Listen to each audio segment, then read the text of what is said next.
Cristo está entre nós, está e sempre estará. Caríssimos irmãos e irmãs, estamos aqui para a nossa reflexão do Evangelho diário, que hoje é retirada do Evangelho de Nosso Senhor Jesus Cristo segundo São Lucas, capítulo 17, versículo 26, até o capítulo 18, versículos 1 e 8b.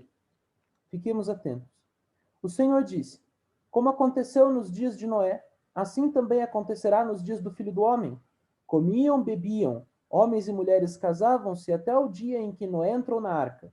Então chegou o dilúvio e fez morrer todos. Acontecerá como nos dias de Ló: comiam e bebiam, compravam e vendiam, plantavam e construíam. Mas, no dia em que Ló saiu de Sodoma, Deus fez chover fogo e enxofre do céu e fez morrer todos. O mesmo acontecerá no dia em que se manifestar o Filho do Homem. Naquele dia, quem estiver no terraço, não entre para apanhar objeto algum em sua casa. E quem estiver no campo, não volte atrás. Lembrai-vos da mulher de Ló. Quem procurar conservar a vida vai perdê-la, e quem a perder vai conservá-la. Eu vos digo, naquela noite, dois estarão na mesma cama, um será tomado e o outro será deixado. Duas mulheres estarão juntas, uma será tomada e a outra será deixada. Dois serão num campo, um será tomado e o outro deixado. Os discípulos perguntaram: Senhor, onde acontecerá isso? Ele respondeu: onde estiver o cadáver, aí se ajuntarão os abutres. Mas o Filho do Homem, quando vier, será que vai encontrar fé sobre a terra? Glória a vós, Senhor, glória a vós. Caríssimos irmãos e irmãs, no dia de Noé, os homens se transviaram e cometeram crimes diante do Senhor. O Senhor chamou o justo Noé, colocou-o na arca, fez com que construísse uma arca, colocou-o lá dentro com sua família e depois despejou um dilúvio que exterminou a iniquidade daqueles homens que estavam na terra. Depois, nos tempos de Ló, Ló saiu de Sodoma. Quando saiu de Sodoma, mandado de Deus com sua família, Deus fez chover fogo e enxofre sobre Sodoma. Mas reparem que o Cristo aqui diz: comiam, bebiam, homens e mulheres casavam-se, comiam e bebiam, compravam e vendiam, plantavam e construíam. Nada dessas coisas que estão descritas aqui são pecados em si mesmas. Mas, se forem exageradas, conduzidas ao mal, aí sim serão pecaminosas. Comer e beber serve para a nossa manutenção, para a nossa vida, para a nossa continuidade na existência terrena. São coisas necessárias. E, no entanto, se comermos demais, somos gulosos. Se bebermos demais, somos beberrões. Portanto, aqui precisamos praticar a virtude do meio termo. Não é? Precisamos usar sempre daquilo que nós precisamos e não do excesso, nem para mais, nem para menos.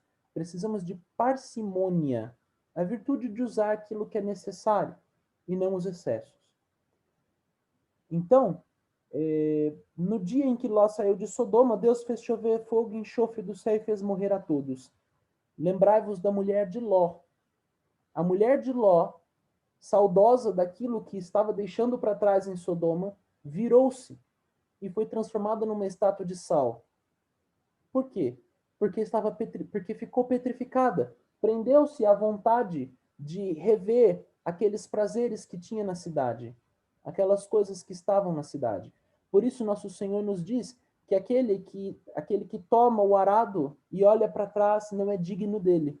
Porque quando nós tomamos o arado do trabalho pelo Senhor, devemos seguir em frente, portanto, olhar somente para frente. Não devemos voltar pensando e lembrando daqueles prazeres que tivemos no passado, quando nós ainda não éramos cristãos, ou quando ainda estávamos vivendo de uma forma indigna do nome de cristãos. Devemos olhar sempre para frente, porque os campos estão dourados e a colheita está pronta para ser feita. Portanto, nosso Senhor nos diz aqui: naquele dia, quem estiver no terraço, não entre para apanhar objeto algum em sua casa, e quem estiver no campo, não volte atrás. Isso significa, aquele que já subiu ao topo das virtudes, aquele que já se tornou virtuoso, não desça para as coisas mundanas.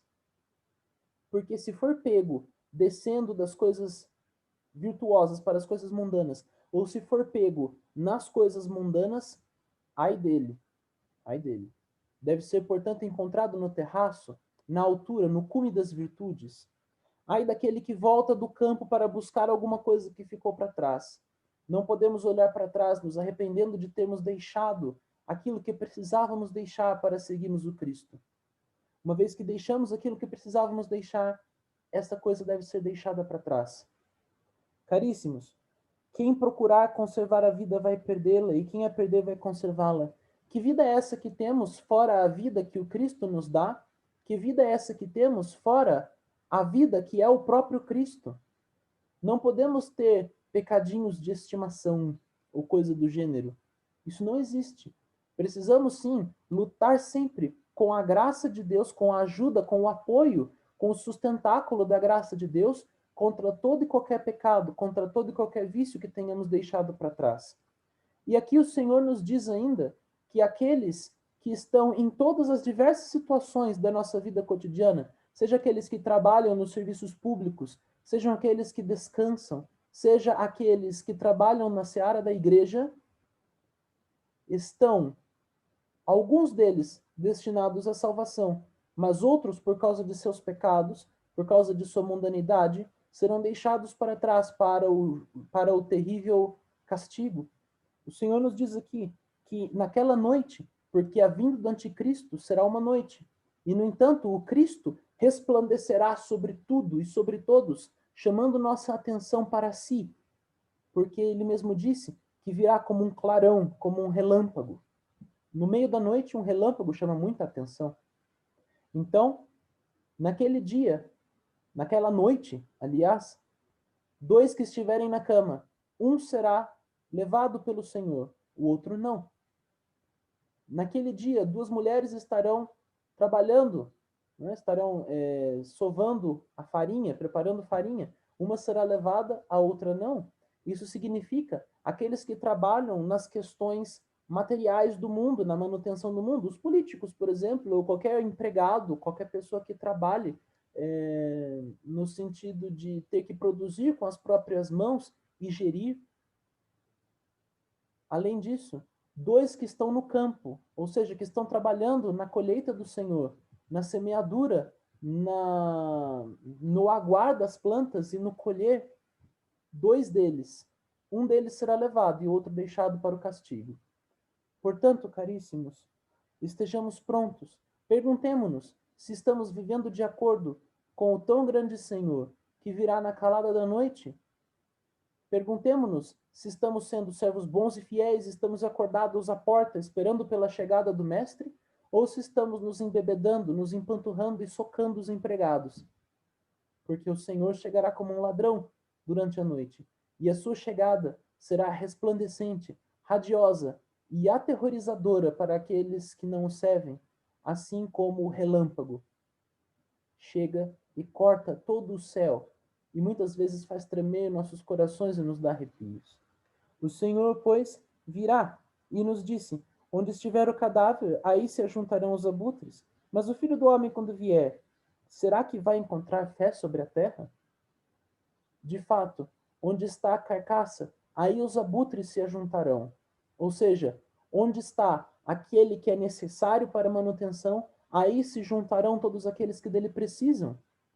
O próprio Cristo nos dá de comer do seu próprio corpo, do seu próprio sangue. É do Cristo que necessitamos. E por isso, onde está o Cristo? Todos os seus santos se reúnem. Se reúnem porque dele necessitam. E, no entanto, quando o Senhor chegar a esta terra, será que encontrará fé aqui? Será que encontrará fé e terra boa no meu coração, no seu coração? Oremos ao Senhor, a fim de que, pelos rogos e intercessão de sua gloriosa Mãe, sempre Virgem Maria, Ele tenha piedade de nós, Ele que é nosso Senhor Jesus Cristo, que é um só Deus, com seu Pai Celeste e seu Espírito Santo Consolador, Trindade consubstancial e coeterna, desconhecedora de divisão e de confusão, a todo momento, agora e sempre, e pelos séculos dos séculos. Amém.